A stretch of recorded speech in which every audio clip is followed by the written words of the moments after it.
Jangan melihat hanya yang kita lihat itu di Pulau Jawa.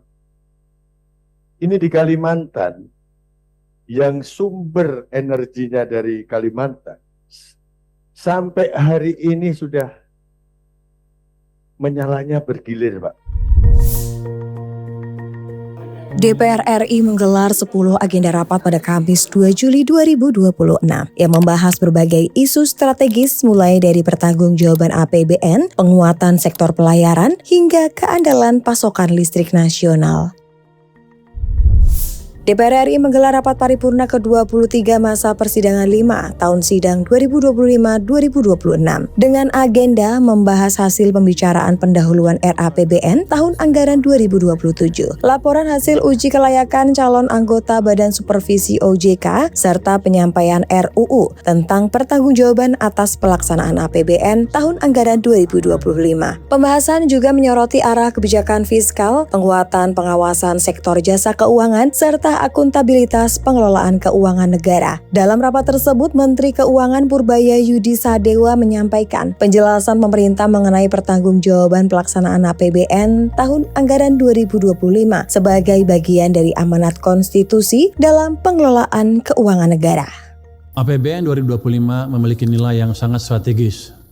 Pertama, ini merupakan APBN transisi yang disusun oleh pemerintah Presiden Joko Widodo dan dilaksanakan oleh pemerintahan Presiden Prabowo Subianto. Kedua, disusun untuk menjaga keberlanjutan, penguatan, dan akselerasi program-program pembangunan tetap berjalan optimal. Dan ketiga, tetap dikelola secara sehat, kredibel, dan berkelanjutan guna mendukung agenda pembangunan jangka menengah dan panjang. Dalam pelaksanaannya, APBN 2025 berjalan dengan efisien, efektif, dan akuntabel.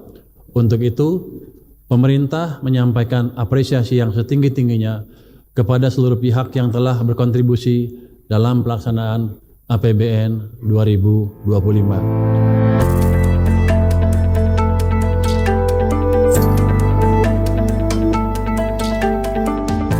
Komisi 5 DPR RI menggelar rapat dengar pendapat bersama jajaran Eselon 1 Kementerian Perhubungan untuk membahas rencana kerja dan anggaran kementerian atau lembaga serta rencana pemerintah tahun anggaran 2027. Pembahasan juga menyoroti penguatan kelembagaan Mahkamah Pelayaran melalui revisi undang-undang guna memperkuat penegakan hukum dan meningkatkan kredibilitas Indonesia di sektor maritim. Dalam pendalaman rapat, Ketua Komisi 5 DPR RI Lazarus dari fraksi PDI Perjuangan menegaskan pentingnya memperkuat Mahkamah Pelayaran agar memiliki kewenangan yang lebih kuat dalam menangani persoalan hukum di bidang pelayaran.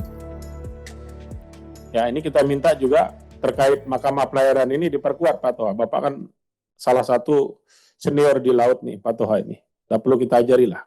Ya, Bapak lebih paham dari saya. Bagaimana memperkuat Mahkamah Pelayaran ini dengan undang-undang yang baru. Ya. Itu nanti kan penyidik PPNS harus kita perkuat, Pak, di Mahkamah Pelayaran ini. Seperti kita tahu, kadang-kadang kan Mahkamah di laut ini yang nangkap pihak lain, nanti dibuang ke laut, separuh jalan, Bapak yang disuruh nangani. Ini salah satu contoh. Begitu sidang di Mahkamah Pelayaran, yang nangkap bukan Bapak, ternyata di Mahkamah Pelayaran yang ditangkap menang pula. Setelah ditangkap menang, barangnya udah rusak semua yang diangkut. Betul nggak Pak Toha saya ngomong? Kejadian kan Pak?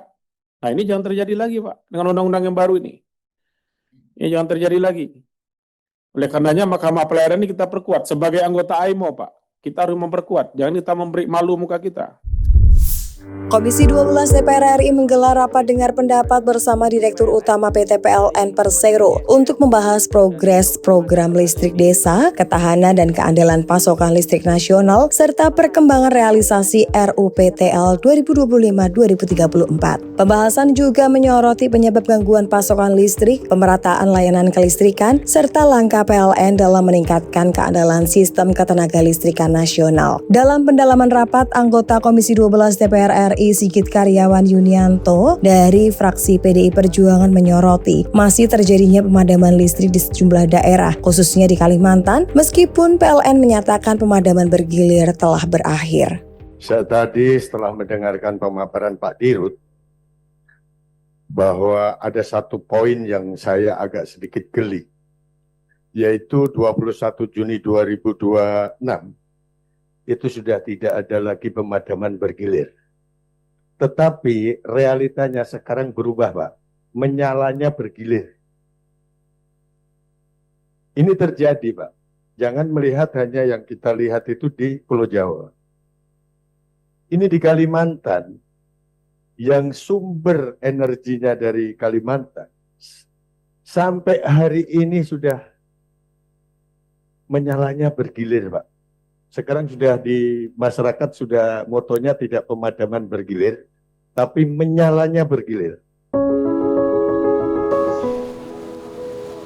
Sementara itu sejumlah agenda lain juga berlangsung di DPR RI. Komisi 7 membahas sektor UMKM bersama Kementerian UMKM dan Peradi DPC Bekasi Raya. Komisi 10 melanjutkan pembahasan pelindungan dan pemanfaatan cagar budaya. Komisi 11 menggelar rapat kerja bersama pemerintah. Komisi 13 membahas isu pemasyarakatan bersama Direktorat Jenderal Pemasyarakatan dan para ahli. Badan Legislasi melanjutkan pembahasan RUU Kehutanan serta RUU 1 Data Indonesia.